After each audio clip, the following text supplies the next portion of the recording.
बिस्मिल्लाहिर्रहमानिर्रहीम। अस्सलाम वालेकुम डियर स्टूडेंट्स, कैसे हैं आप? ठीक हैं? खैरियत से हैं? अच्छा, लास्ट टाइम हमारी डिस्कशन थी equation and different types of equation. आज हमारा टॉपिक है कास्ट क्या होती है, कास्ट की डिफरेंट टाइप्स क्या हैं। फिर हम उनको ग्राफिकली डिस्कस करेंगे कि कास्ट कर्व्स का स्लोप क्या होता है, उनकी शेप कैसी होती है। देन उसके बाद हम उनका आपस में रिलेशनशिप चेक करेंगे कि कास्ट कर्व्स का आपस में रिलेशनशिप क्या पाया जाता है। फिर हम अपने मेजर पॉइंट ऑफ व्यू जो है ब्रेक इवन एनालिसिस उस पे आएंगे। उसके बाद हम ब्रेक इवन एनालिसिस की with the help of mathematical example explanation करेंगे। देन उसके बाद हम उसको ग्राफिकली चेक करेंगे। देन लास्ट पे एक और अदर मेथड होता है ब्रेक इवन एनालिसिस को फाइंड करने का। And at last there is a task for you. First of all I would like to explain cost. The expenditures on goods and services are called the cost. अशिया और खिदमात को पैदा करने के ऊपर, प्रोड्यूस करने के ऊपर जो खर्च आता है उसे क्या कहते हैं? कास्ट कहते हैं। The cost functions are derived functions and these are derived from production function. जो कास्ट फंक्शंस होते हैं वो डिराइव्ड होते हैं, यानी उन्हें अखज़ किया जाता है, माखूज किया जाता है। And these are derived from production function. आपके सामने एक फंक्शन लिखा हुआ है, C is a function of Q, जिसमें सी कास्ट को शो कर रहा है एंड क्यू आउटपुट को शो कर रहा है। इसमें क्यू जो यानी आउटपुट जो है वो इंडिपेंडेंट वेरिएबल है और जो सी यानी कास्ट डिपेंडेंट वेरिएबल है। जैसे जैसे आउटपुट इंक्रीज होती जाएगी कास्ट भी इंक्रीज होती जाएगी।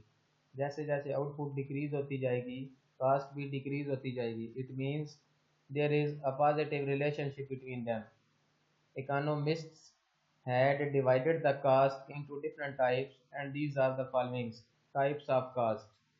First of all, I would like to explain the fixed caste, जिसे आप उर्दू में मुअय्यना मसारिफ कहते हैं। The cost incurred by the firm when the output is zero, यानी ये एक ऐसी कास्ट होती है जो उस वक़्त भी फर्म को बियर करनी पड़ती है जब आउटपुट ज़ीरो हो। यानी ऐसी कास्ट, ऐसा खर्च, ऐसे मसारिफ जिसका ताल्लुक ना तो कारोबार की चालू सूरत हाल से है, यानी कारोबार चल रहा है फिर भी बर्दाश्त करना है, अगर कारोबार नहीं चल रहा फिर भी बर्दाश्त करनी है। The cost incurred by the firm when the output is zero, or in other words, it is the cost when output is zero. For example, rent of the building, salaries of administrative staff, etc. अगर किसी businessman ने, किसी कारोबारी शख्स ने कोई building rent पे ली है, अगर उसका कारोबार चल रहा है फिर भी उसने रेंट देना है, और अगर कारोबार नहीं चल रहा फिर भी उसने रेंट देना है, यानी उसने कास्ट बियर करनी है, इसे फिक्स्ड कास्ट कहेंगे। देन हम डिस्कस करते हैं variable cost. It is the cost incurred by the firm when the firm is operating, यानी ये एक ऐसी कास्ट है ये उस वक्त फर्म को बियर करनी पड़ती है, उस वक्त फर्म को बर्दाश्त करनी पड़ती है जब फर्म कारोबार कर रही हो, यानी कारोबार चल रहा हो। When the output is not zero, यानी आउटपुट जीरो ना हो। फॉर एग्जांपल रॉ मटेरियल, खाम माल, फर्म को रॉ मटेरियल की ज़रूरत उसी वक्त पेश आती है जब कारोबार चल रहा हो, चीज़ें प्रोड्यूस हो रही हों। जब चीज़ें प्रोड्यूस नहीं होगी तो फर्म ने रॉ मटेरियल क्या करना है? Salaries of daily wages labour, firm labour को कारोबार में काम पे इसलिए लगाएगी जब कारोबार चल रहा होगा, और अगर कारोबार बंद हो जाए तो डेली वेजेस वाले जो लेबर है उसको निकाल देगी, यानी फर्म को फिर ये वेरिएबल कास्ट बियर नहीं करनी पड़ेगी। Then total cost is the combination of fixed cost and variable cost. जब हम फिक्स्ड कास्ट और वेरिएबल कास्ट को आपस में जमा करते हैं, कंबाइन करते हैं, इकट्ठा करते हैं, तो हमें टोटल कास्ट हासिल होती है।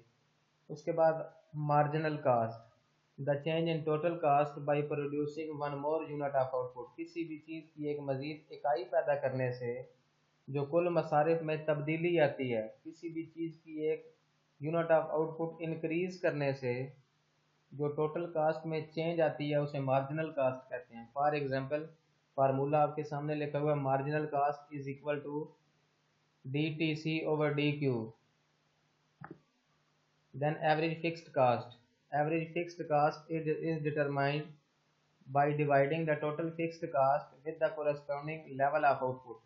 जब आप टोटल फिक्स्ड कास्ट को आउटपुट पे डिवाइड कर देते हैं तो आपको एवरेज फिक्स्ड कास्ट हासिल होती है। फार्मूला इसका क्या है? Average fixed cost is equal to total fixed cost divided by Q.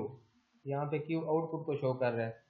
Average variable cost is determined by dividing the total variable cost with the corresponding level of output. Formula average variable cost is equal to total variable cost divided by Q. यानी जब आप total variable cost को output पे divide करते हैं तो आपको average variable cast हासिल होती है। And average cost is determined by dividing the total cost with the corresponding level of output. जब आप टोटल कास्ट को क्यू पे डिवाइड करते हैं यानी आउटपुट पे डिवाइड करते हैं तो आपको एवरेज कास्ट हासिल होती है। एवरेज कास्ट का फार्मूला आपके सामने लिखा हुआ है, average cost is equal to total cost divided by output. अब हम इनके डिफरेंट कर्व्स की शेप्स के ऊपर आते हैं। First of all in diagram number 7.1 हम देख सकते हैं जो टोटल फिक्स्ड कास्ट है ये कांस्टेंट है, इसका कर्व हॉरिजॉन्टल होता है, ये चेंज नहीं होती, ये मुआयना मसारिफ होते हैं, ये किसी भी फर्म को हर हाल में बर्दाश्त करने पड़ते हैं। कारोबार चल रहा है फिर भी बर्दाश्त करना है, कारोबार नहीं चल रहा फिर फर्म में बर्दाश्त ज़रूर करने हैं। देन उसके बाद हम टोटल कास्ट पे आते हैं। जो टोटल कास्ट है आपको पता है ये टोटल वेरिएबल कास्ट और टोटल फिक्स्ड कास्ट का कॉम्बिनेशन होता है, इसलिए जो टोटल कास्ट का कर्व होता है वो ऊपर की जानिब लाई करता है।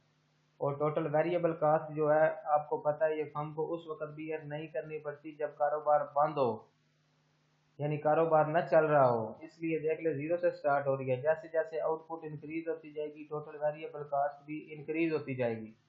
और टोटल कास्ट और टोटल वेरिएबल कास्ट के बिटवीन जो डिफरेंस होता है, डिस्टेंस होता है, वो टोटल फिक्स्ड कास्ट के इक्वल होता है। उसके बाद हम डायग्राम नंबर 7.2 पे आते हैं। ये यू शेप्ड कर्व हैं, average total cost, average variable cost, marginal cost and average fixed cost. जो एवरेज फिक्स्ड कास्ट है ये रेक्टेंगुलर हाइपरबोला है। रेक्टेंगुलर हाइपरबोला किस लिए है? क्योंकि ये एवरेज फिक्स्ड कास्ट ऊपर से नीचे कम होती जा रही है, जैसे जैसे आउटपुट इंक्रीज होती जा रही है एवरेज फिक्स्ड कास्ट डिक्रीज होती जा रही है। ये डिक्रीज होते होते एक्स एक्सेस के हॉरिजॉन्टल के तौर पे आ जाती है, मुतवाज़ी आ जाती है, पैरेलल आ जाती है, लेकिन ये कभी भी एक्स एक्सेस को टच नहीं करती। उसके बाद हम उनके आपस में रिलेशनशिप को चेक करते हैं। First of all total cost curve increases at decreasing rate, it means concave to the origin. Diagram में हम देख सकते हैं जो टोटल कास्ट कर्व है increase at decreasing rate, it means it is concave to the origin. Then secondly total cost curve increase at increasing rate, it means convex to the origin। अब total cost curve का जो second portion है वो convex to the origin है।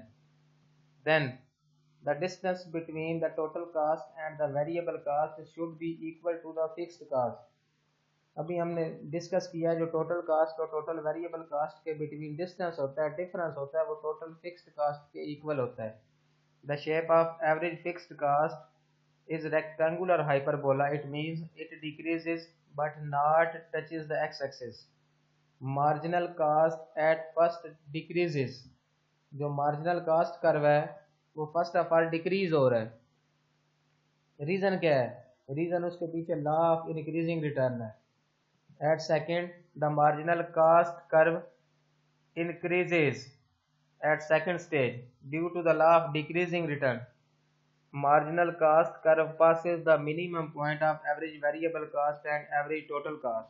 जो marginal cost curve होता है वो मिनिमम पॉइंट से गुजरता है। देख लें आप एवरेज टोटल कास्ट और एवरेज वेरिएबल कास्ट जो कर्व है उनके मिनिमम पॉइंट से मार्जिनल कास्ट कर्व गुजर रहा है। देन लास्ट पे the minimum point of average total cost lies to the right of average variable cost due to the average fixed cost. यानी जो मिनिमम पॉइंट होता है एवरेज टोटल कास्ट का वो एवरेज वेरिएबल कास्ट कर्व के minimum point से right side पे लाई करता है। वजह क्या है? एवरेज फिक्स्ड कास्ट इसकी वजह होती है। देन हम अपने जो मेजर टॉपिक है उस पे आते हैं, break even point.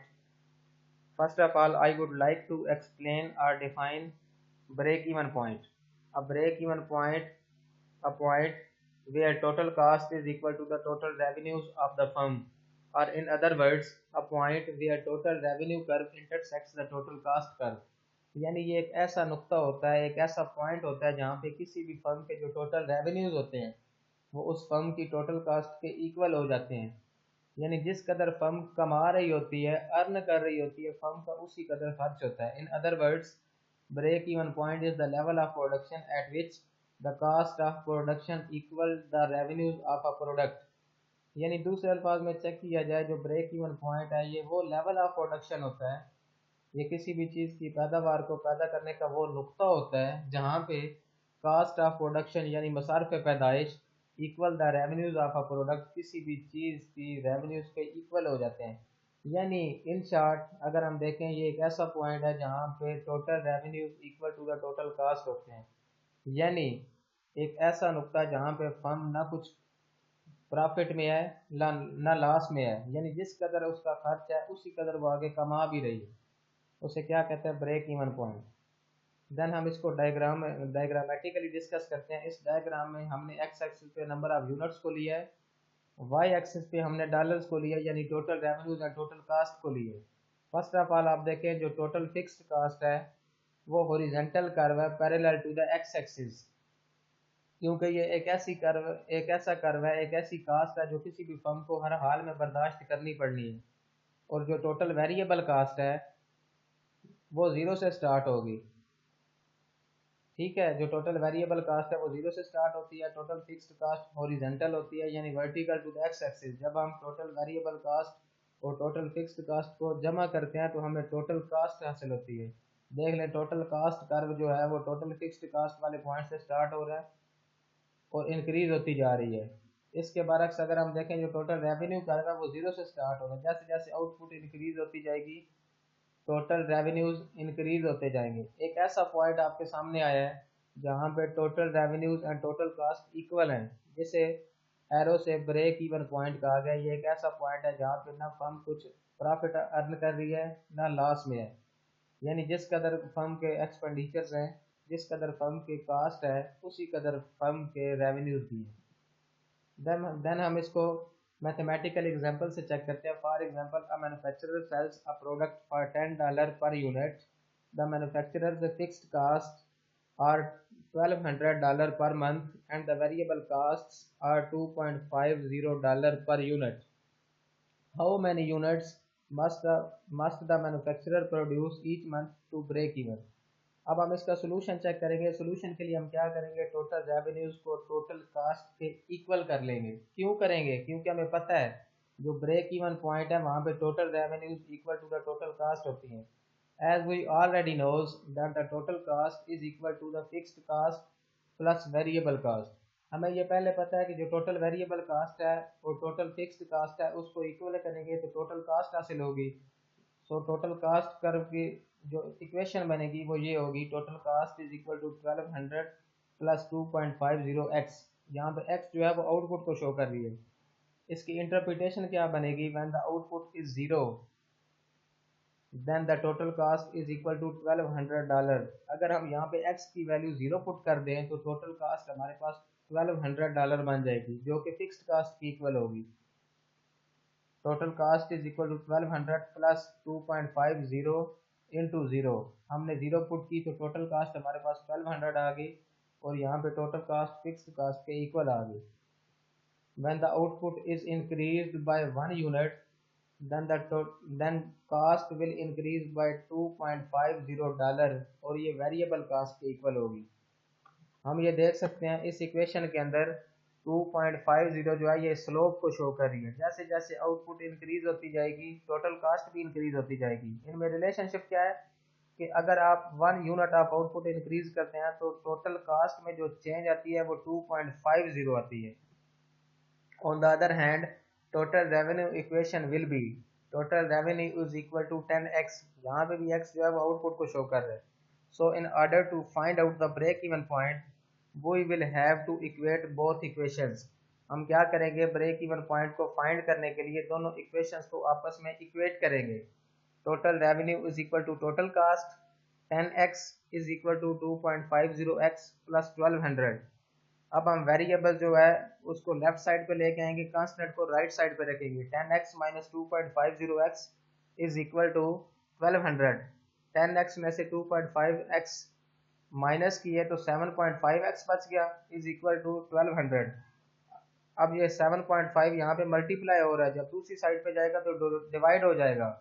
x is equal to 1200 divided by 7.5 और आंसर हमारे पास आ गया x इज इक्वल टू 160। यानी अगर फर्म 160 यूनिट्स ऑफ आउटपुट को सेल करे तो फर्म ब्रेक इवन पॉइंट के ऊपर होगी, और ब्रेक इवन पॉइंट के ऊपर फर्म के total revenues equal to the total cost होंगे। So in order to find the total revenues, we will have to put the value of x in revenue equation. Total revenue is equal to 10 into 160, ये 160 units of output हैं, and total revenue is equal to 1600। हमारे पास total revenue 1600 आ गए। Similarly, in order to find out the total cost, again we will have to put the value of x in cost equation.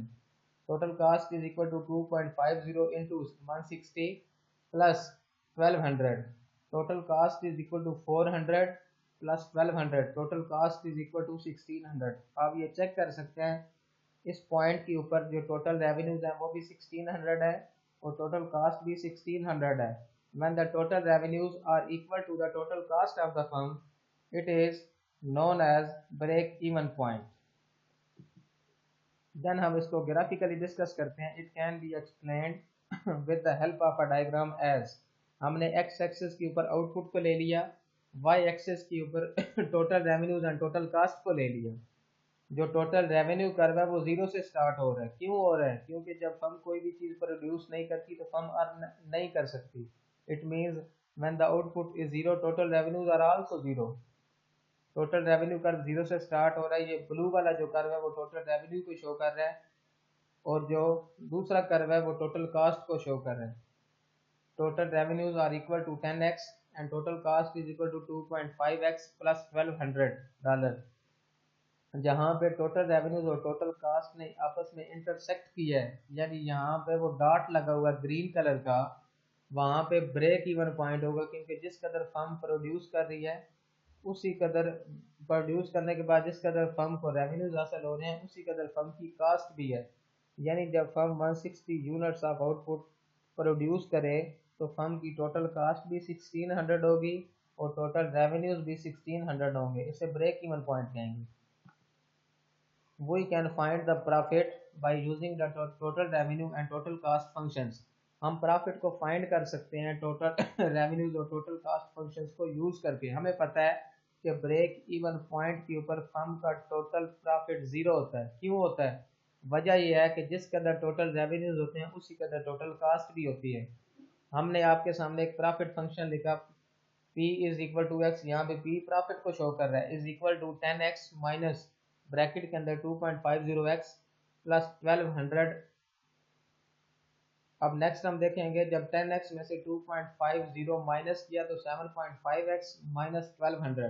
As we already know that at break even point the profit of the firm is zero। Break even point के ऊपर firm का profit zero होता है। In other words the total revenues are equal to the total cost. Firm के जो total revenues होते हैं वो टोटल कास्ट के इक्वल होते हैं। So by substituting profit is equal to 0, we can also find the quantity। 0 is equal to 7.5x minus 1200। हमने ऊपर वाली इक्वेशन में x की जगह पे 0 की वैल्यू पुट कर ली प्रॉफिट फंक्शन में, तो हमारे पास हासिल हुआ 1200 इज इक्वल टू 7.5x। अब 7.5 यहाँ पे मल्टीप्लाई हो रहा है, जब दूसरी साइड पे जाएगा तो डिवाइड हो जाएगा। x is equal to 1200 divided by 7.5 and x is equal to 160। हमारे पास सेम वही आउटपुट हासिल होगी जो हमने उस मेथड से फाइंड की थी। लास्ट पे बच्चे टास्क ये है, you have to practice exercise questions from 15 to 26 which are related to the break even analysis and have been given on the page of the book 127 and 128। बच्चे जो page number 127 और 128 पे questions दिए गए हैं exercise में, question number 15 से 26 तक, वो break even point, break even analysis के रिलेटेड है। आपने उन्हें एक दफ़ा प्रैक्टिस करनी है। If you have any confusion then you people can discuss with me. अगर बच्चे आपको कोई प्रॉब्लम होती है, कोई समझ नहीं आती, कोई कन्फ्यूजन होती है, तो बच्चे आप मेरे साथ डिस्कस कर सकते हैं। Any question? Do you have any questions? Okay, thank you. अल्लाह हाफिज़।